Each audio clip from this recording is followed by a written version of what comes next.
everyone. My name is Amina Chitembo, and thank you very much for joining me once again. Today, we're talking about neurodiversity in leadership. And I've got Professor Amanda Kirby with me, and she'll tell us a bit about herself.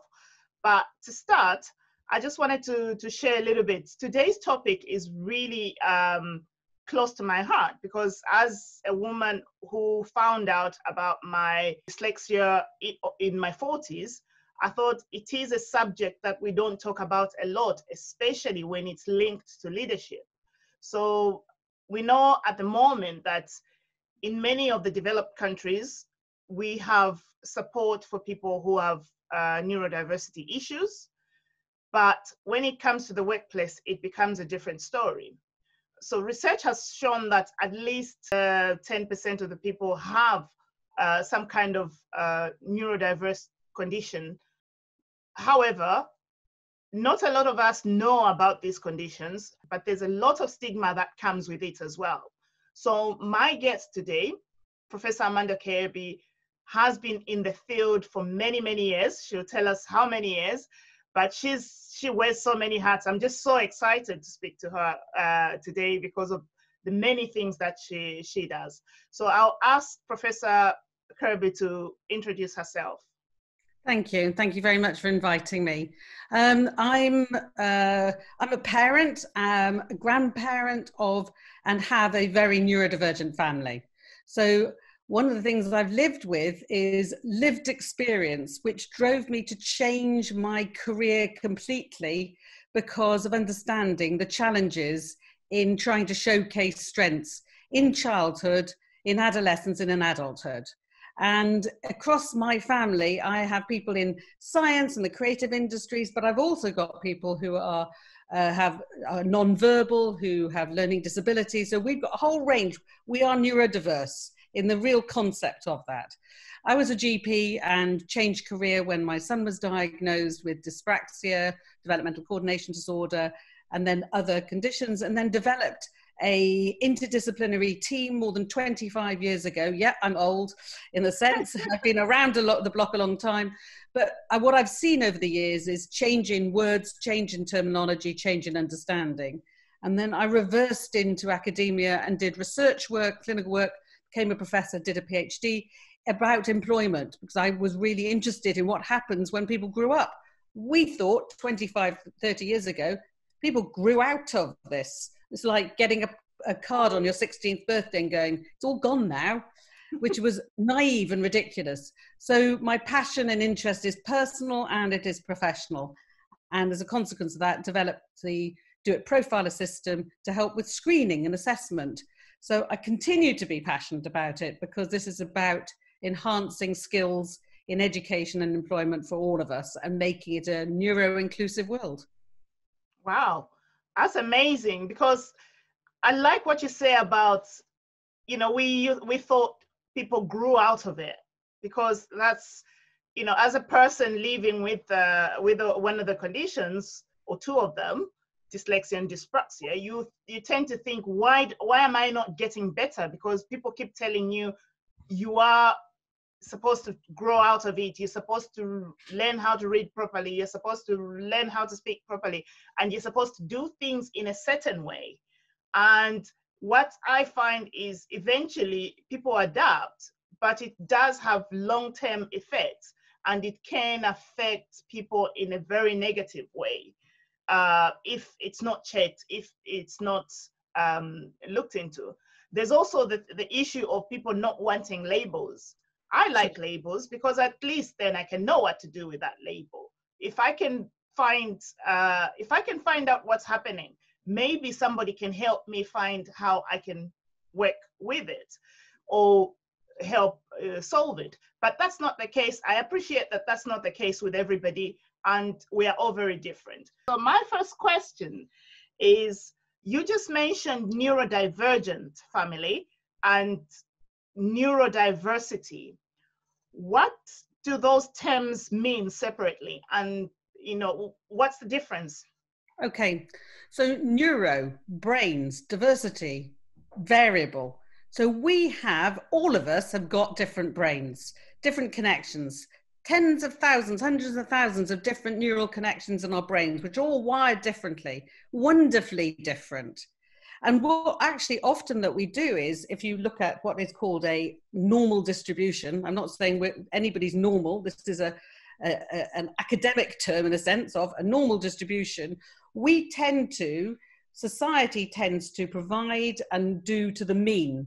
That means in the middle. So we do the things that work mostly for 60, 70% of the population, because that's the easy route, okay? So neurodiversity means everyone. Neurodivergence means some people who have different framings, clustering of challenges and strengths.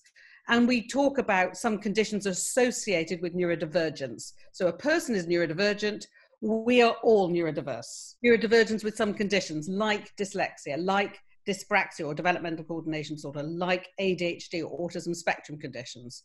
So, and there would be some specific characteristics that we've then called that a condition, or till relatively recently, a disorder. Some of those terminologies loaded as well with meaning. Very, very loaded with a lot. lots of terminologies. So as my brain is running as you are talking about that, because one term that came to my mind is neurotypical. I've heard people throw around the neurotypical. That's that normal distribution, and neurotypical would be in the middle, where people in the middle of that tend to communicate in a certain way. But there's an expectation in society. So you were talking about, barriers to disclosure, or not saying, or labels, or not. But society generally goes the general middle path. So we go through the middle because it's just easier, and we go, okay, if we're getting to 60% of the population, that's okay. But actually it's not, because we're not getting to 40% of the population. Yeah. So generally we communicate in the neurotypical bit, in that bump in the middle. We generally communicate like we're doing now, with speaking and listening and hearing, but not everybody does. And I think that's the bit about enhancing neurodiversity, is recognizing that we as a society communicate in a variety of ways, and there's not one right way and there's not one wrong way either. Interesting. Oh, thank you for that explanation. Very clear, very concise, and I think it helps not just me, but a lot of people understand in terms of the terms. There are many other terms, and I would urge anyone to sort of like follow you on LinkedIn, because I have learned a lot from some of the things you've posted on LinkedIn, because I'm an avid reader of your work, because I'm trying to learn more. Second question, what are your thoughts about someone who is in a leadership position, or aspiring to be in one, when it comes to declaring that they have one of these neurodivergent conditions? That's a big question. But it's a really important question. So the first thing is the term disclosure, right? Disclosure is about almost like sharing secrets, revealing something about yourself. Now, ideally, we don't need to reveal things about ourselves if we don't want to. The problem being, this is a two-way street. Who you reveal to depends on their understanding around neurodiversity and neurodivergence. So it can be great, and actually in leadership positions, it can be brilliant to have somebody saying, I'm dyslexic, this is me, but I come with all these talents, and I'm dyslexic, and that's part of who I am with my talents, or I have ADHD, or I have autism, I'm autistic. So confidence in disclosure is about confidence in yourself, but it's also confidence in the organization that you're working with, that what happens next are the right things. And that is around integrated awareness, that there is a process, and that you're standing there and saying, I'm going to make sure that if I can disclose, everybody else can share this, and the response for them is going to be as positive as it's going to be for myself. So you also have a responsibility in a leadership position as well. Now, what actually happens when I'm talking to some leaders is some of that doesn't happen. So people's understanding, oh, I didn't know you were autistic. You don't look autistic. Or, yeah, oh, my son's autistic. You're nothing like him, And those chance comments can be damaging. Yeah. So I think that it's wonderful, and in good leadership, it starts at the top and says, this is what we want. This is our values, our culture, our attitude in our organization. And then your responsibility is to make sure there are systems in place, awareness and training, that it's fair and accessible for everybody. That is so key in terms of realizing the disclosure aspect of it. And it's one of those situations, like you say, when somebody says, this is my conditions, and then people will start referring to other people they know. Or in cases of things like dyslexia, which are sort of like less visible. For instance, when I say to somebody, oh, I've got dyslexia. Oh, yeah, I have it too. There you go. So that's exactly that, which is, oh, my child's got it. They've got reading problems and they did this and it was fine. That's a really important thing, that framing, first of all, neurodiversity is all of us. Mm-hmm. That if you are neurodivergent, you will have your own personal strengths and challenges, and that actually, don't assume what I can do and don't assume what I can't do. And as a leader, one of the key things for you is to say, ask me about myself.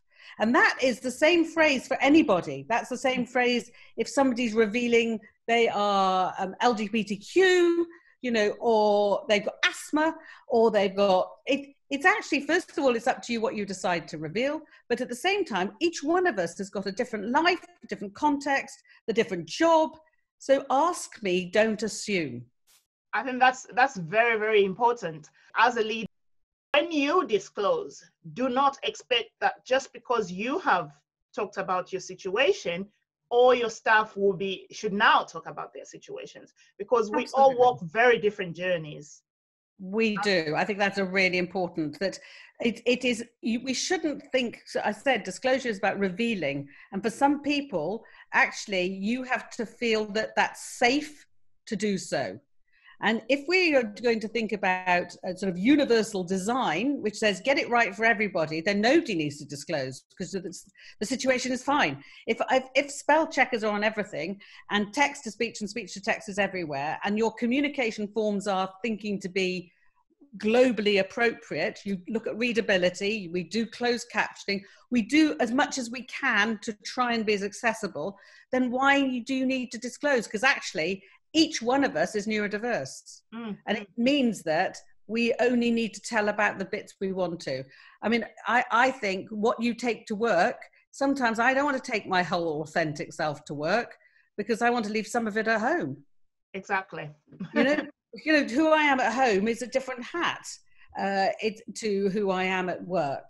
When I'm a grandma, I want to be a grandma, but I don't want to roll around the floor at work, but I'm happy to do so and play games in a different silly way with my grandchildren. So who you expose and how you expose is personal, and it's contextual, and it's based on your past and your present. Yeah. And it shouldn't be you're going to reveal. Yeah. Yeah. I think that's very, very important to keep in mind. The next question. How can someone who is in a leadership position within an organization deal with the stigma of living with a condition? Because we talked about disclosing. It's one thing to tell people, you can't then control how they respond to you. So if that comes with a stigma, how can one deal with that? So I think one of the things in a leadership position is that you need to put in processes in place. So that's what's important. So one of the things you can do is creating positive stories. People won't talk about themselves if they don't know that it's safe. And so if you're a leader and you can talk about and create positive stories of dialogue and sharing in that, and allow safe spaces. So in some places they have neurodiversity champions, they have a safe space where people can go and talk. Then that's a starting point that says this is an organization that is sharing and caring appropriately with those barriers around in terms of safety. I think the other thing is having the facts. It's good for business to be inclusive. Why would you rule out 20% of talent? Why would you not optimize the talent you've already got in your business that nobody's talking about? So why would you not want to entertain 20% of customers for business? So get the facts right. I think that's really important. And then I think as a leader is trying to think about getting training, if you're a large organization or a small organization, having appropriate awareness training for line managers and for all the way to staff to be able to have a conversation, not to be an expert in neurodiversity. I think that's really important, because I think that often puts people off, because you go, oh, I can't be an expert in ADHD, autism, dyslexia, dyspraxia, you know, and you can't be. No line manager can be an expert in eczema and asthma and TB, and, you know, we're going all over the place. Why should they be? But they can be able to ask, how can I support you? I think that's the very important question to ask. How can I support you?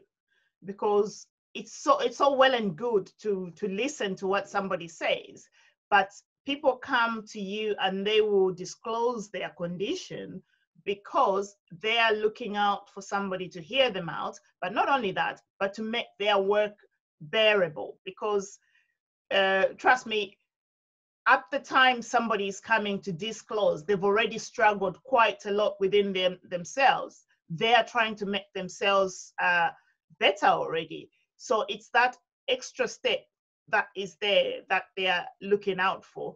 And it has to feel safe. It has to feel safe for you with your team. It has to feel safe for them. So I think a safe environment to work in is, as you say, one where people will feel safe and validated. So in any employee, you would be asking, what are your skills gaps? You know, so I want to optimize your talent, your abilities. What do we need to do to, and everybody's got skills gaps, you know, so it's about thinking about an individual and what their skills gaps are to get them to optimize their talent to do the job the best they can. And I think that changes the way, and that's why universal design principles are important as well, because it says even in the recruitment processes, we're being fair. Otherwise, we're excluding talent, even at that, in leadership all the way through, if, you know, if you don't actually ensure that you're supporting each person. Because that would just bring a lot of anxiety, visible anxiety, to a point where by the time they're going, they're so tired. Yep. That it's quite difficult for them to go and perform. But once you put them in place to do their work, they're really good at it. But you've said a key word there, though. You've said perform, right? Yeah. Now, we perform in an interview, but actually maybe we're not a good performer.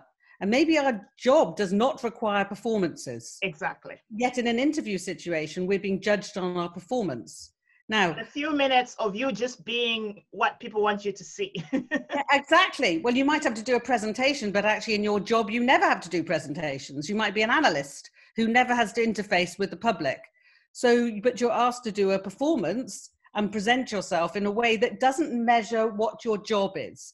So yeah. I think we need to really think about how we hire for the jobs that we want, and we can do that better. Yeah, I think so too. I think that is a very stress-provoking few minutes, or 1 hour, 30 minutes, or 1 hour, or whatever, however long. The moment somebody says, I always tell to people when I coach people, we're always talking about the fact that they've called you for an interview is they've seen something in you. Yeah. The next step, you can say, you can prepare as much as you can prepare, but it's up to them to actually decide whether they want you as well. But one thing to think about is you need to want them as well. So don't go there thinking, because it kind of like makes people who are looking for a job think, I just have to make them happy. I just have to make them happy. No. But no, you have to be yourself. Either they like you or they don't, because what they're looking for at the end of the day is somebody they're going to work with, which is when it becomes a problem for people with neurodivergent conditions, because they're not up to go and, you know, if somebody's not up to go and perform and show if a certain kind of way, they just want to be themselves, they just want to do their work. And in my little reading that I've done around the conditions is a lot of people, they're not there to make points, so to say. Whereas in the interview, it seems a bit like you're there to score some points so that you can be the best person for the job. I think what happens in the end is that you can, is effortful. When you're not a good fit with the team, you start to camouflage and you mask so you camouflage and you put on a mask of who you are to others. You're not able to feel relaxed and be your authentic self, and that is very stressful. So it's two-way. I think we need to raise awareness so that there is better interviewing, so people understand that if you communicate in this way, it doesn't mean other people communicate in that way. So that's an awareness bit. And that actually you want in your team a mix of people to provide new solutions, new opportunities, new ways of doing things, but you've got to learn how you all optimally communicate together. And that is a training piece as well. And when we start doing that and we match our spiky profiles and say, well, actually, I'm better writing it down and you're better talking about it and we're better, and this is the best way to communicate together, then we will have more neurodiverse teams. Otherwise, we're going to continue to have neurotypical teams. And actually, boy, in the world, do we need diversity now? We need it to find new solutions and think in different ways and work across teams.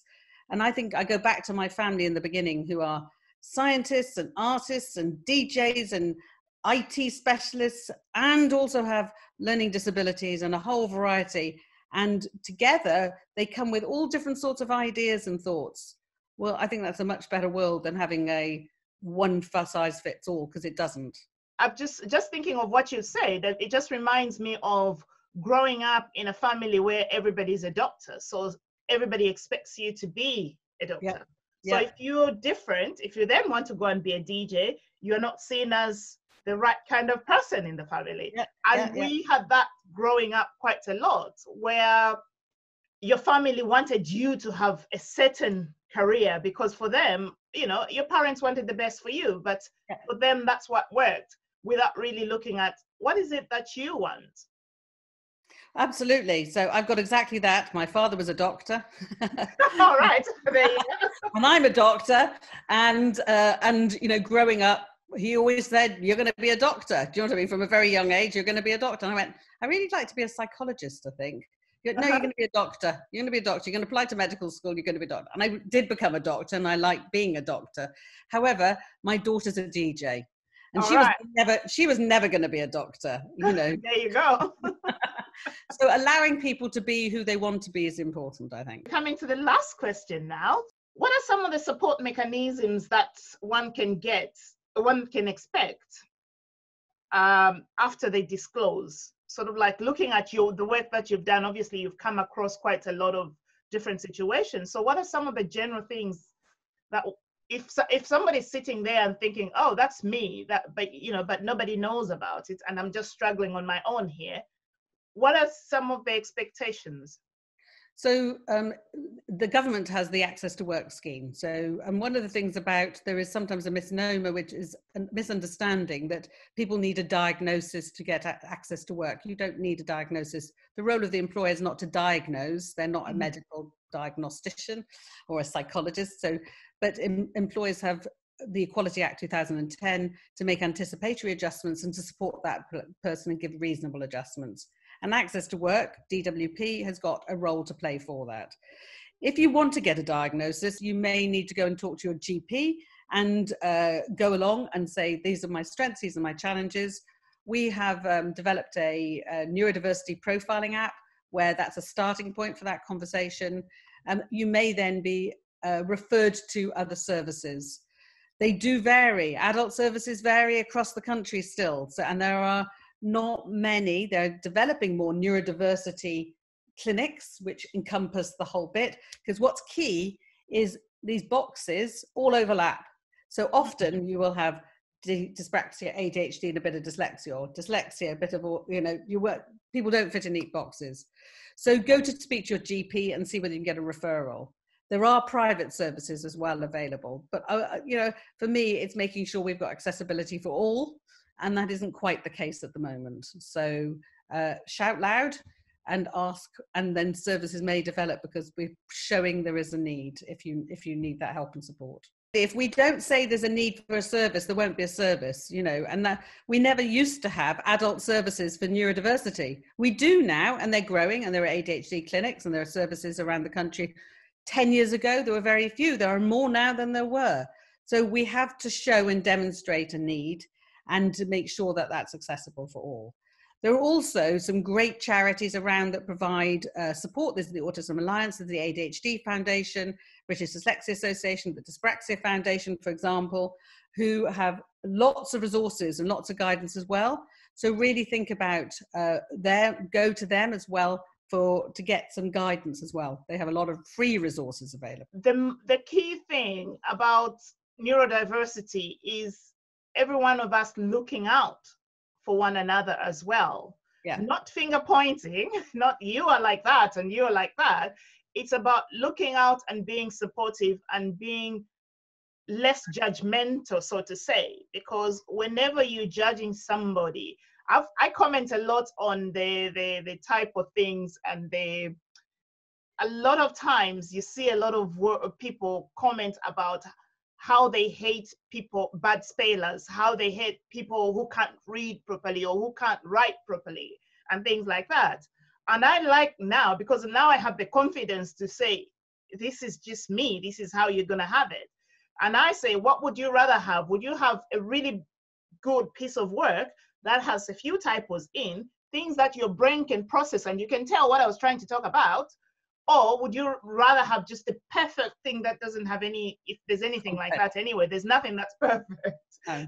And so it's really about that support and just being out there and being a bit more mindful around what's happening. It's embracing diversity. It's embracing neurodiversity and saying none of us come with a full package. And actually, if somebody says they're good at everything, I'm really worried about them.